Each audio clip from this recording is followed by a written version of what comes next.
Thank you so much for the introduction, and thank you all for coming to my talk and giving me this opportunity to actually talk in front of you. So today I'll be introducing my project for which I have a HFSP long-term fellowship to understand the development of limbs using iPSC-based limb interspecies chimeras. So So, have you all ever wondered about tetrapods? How they all have, well, obviously four limbs, but those limbs can be in the shape of in the shape of a hand, leg, or fins, or wings, or anything, and they all come from very pretty much same components. It's always upper arm, forearm, and hand. So, how is this happening? How are limbs being so diverse yet keeping the same structural basics? So that is what we are trying to answer here. Uh, the very basics of limb development that we know is that they start from a limb flank, and then with the interplay of retinoic acid and fibroblast growth factors, they get their patterning into three segments, and then eventually there is a post patterning growth which makes our limbs look like the way they are, which can have different shapes, sizes, and proportions. So the question is, where are these cells getting cues to regulate the size and proportions in different species? What is happening with them? And some of the theories that we have is it could be with respect to their body, to the body of a species, it could be a difference in their growth rates or growth durations. It could be both. It could also be coming from just the intrinsic factors of the limbs, just the genetic factors, just their genes, or there could be a lot of impact from the extrinsic factors which are coming from the body. And then, of course, during post patterning growth, we just don't even know what all is happening.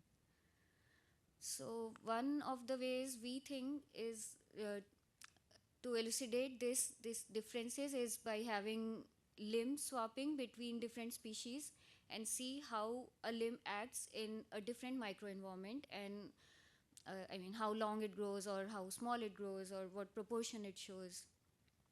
One of the very classic experiments that has been done for this was when scientists transplanted limb fields between two differentially sized salamanders, and eventually when they grew up they could see that the limbs kept the size of the donor and not the host.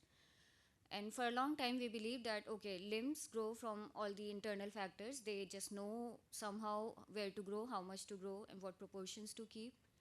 But then later it was found, actually it was a study by my supervisor itself, that limb field, by the time limb field is formed, patterning is quite far ahead in the limbs, and after that the cells are quite resistant to change their lineage or their fate, and therefore we were seeing that phenotype. So what we need is a, a model which can be a developmental chimera model which can be made at much more earlier stages, where limbs are just starting to grow in a different microenvironment.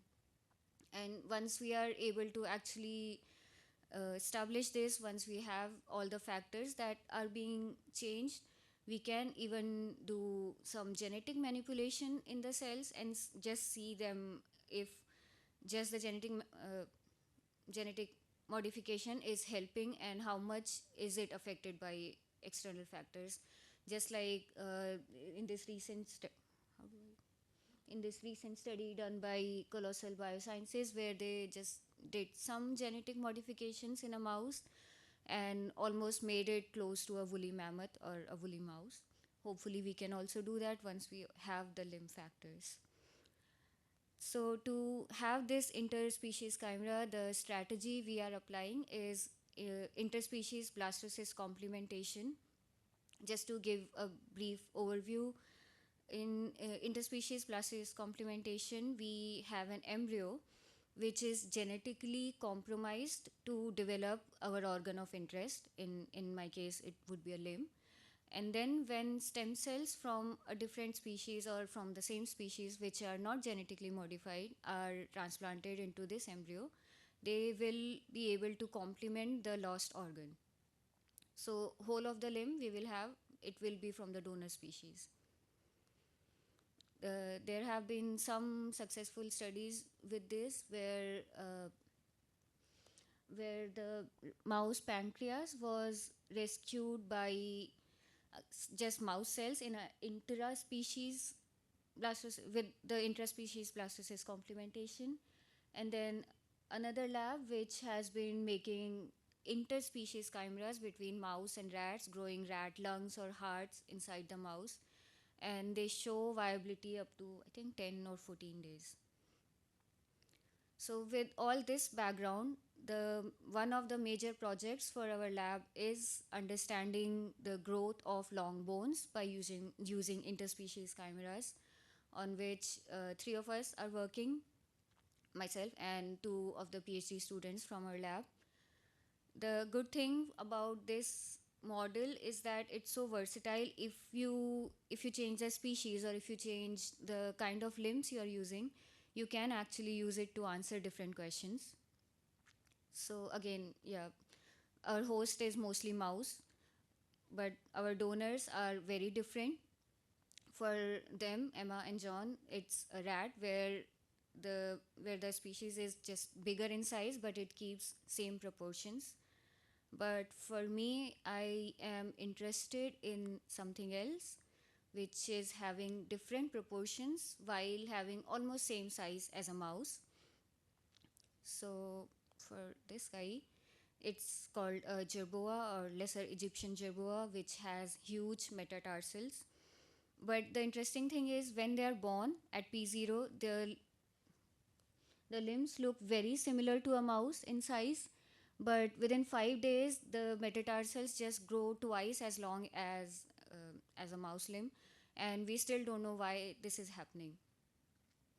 And therefore, these provide a very good model for studying long bone diversity and limb proportions. They are very comparable in size to the mouse, which is the best advantage for me right now.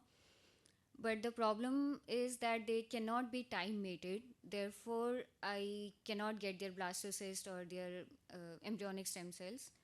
And I have been working on establishing their iPSC lines from very initial embryonic fibroblasts, so that I can use that for my interspecies chimera. Now, the strategy that I'm using for making iPSCs is with a Sendai virus based vector. It's a RNA vector which does not integrate into the genome. It expresses a GFP reporter and 6 pluripotency genes.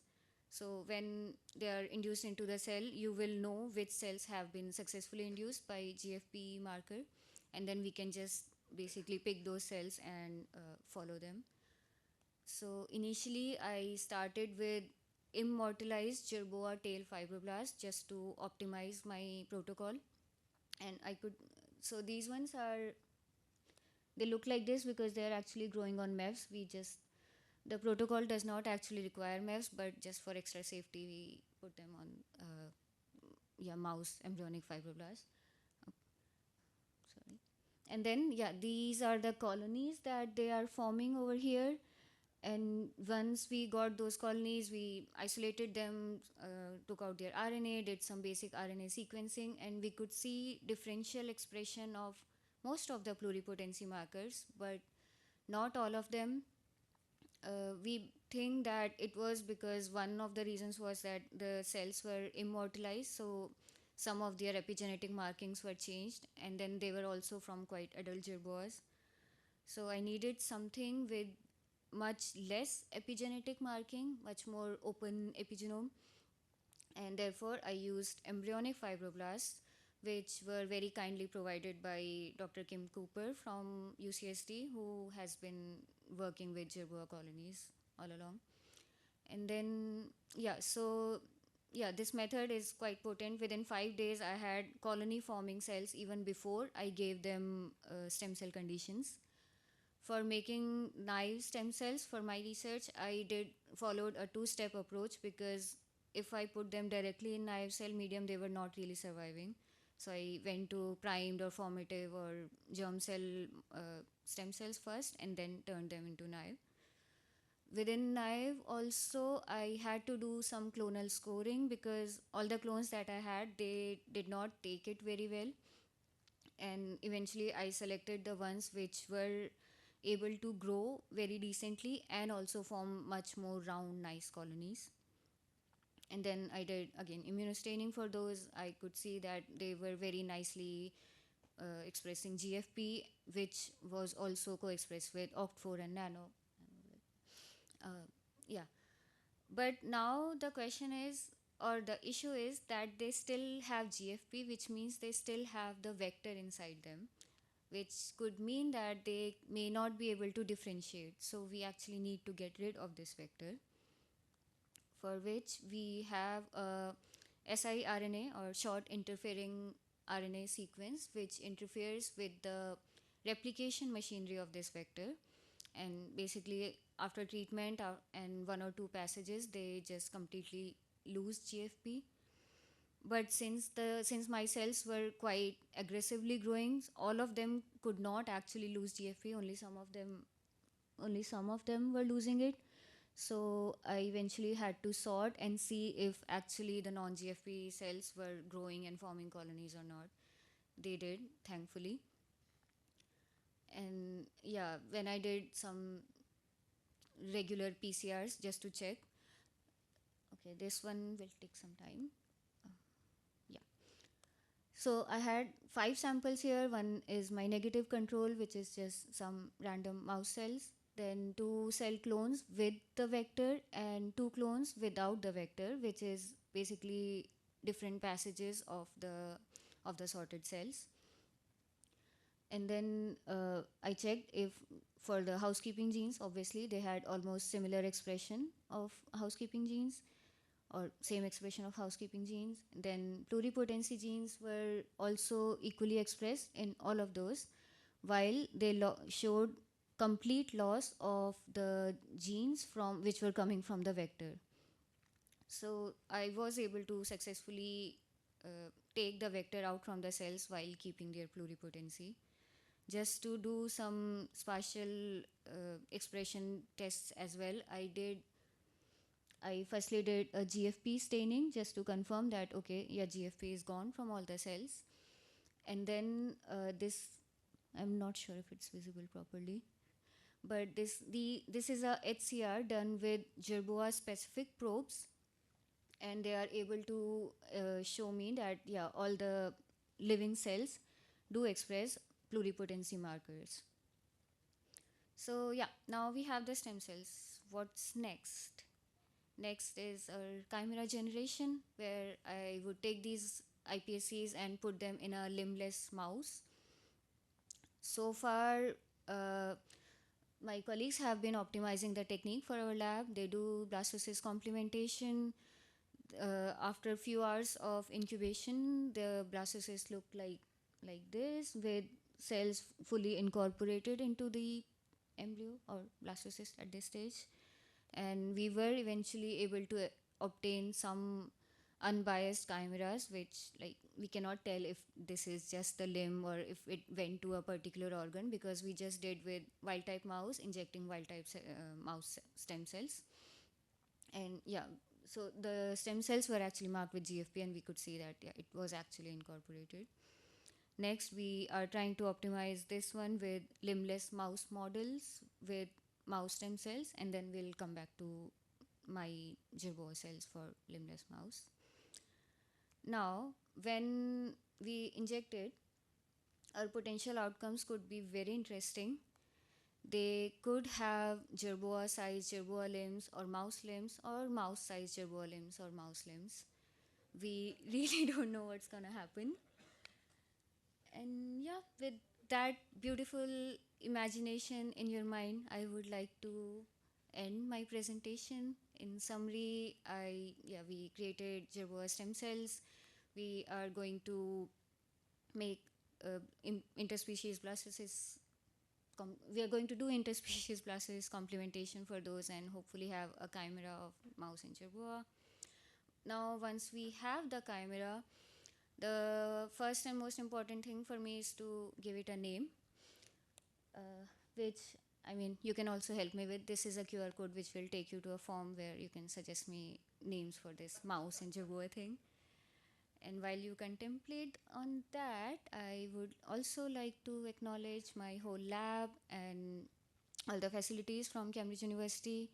Special acknowledgements to my boss who actually provided me a platform to do this research, Dr. Kim Cooper, who has been working with jerboas and kindly provided me a lot of advice and embryonic fibroblasts, without which none of this was possible.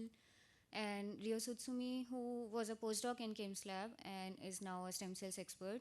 He basically trained me in all of this stem cell research, and yeah, now here I am. Thank you so much.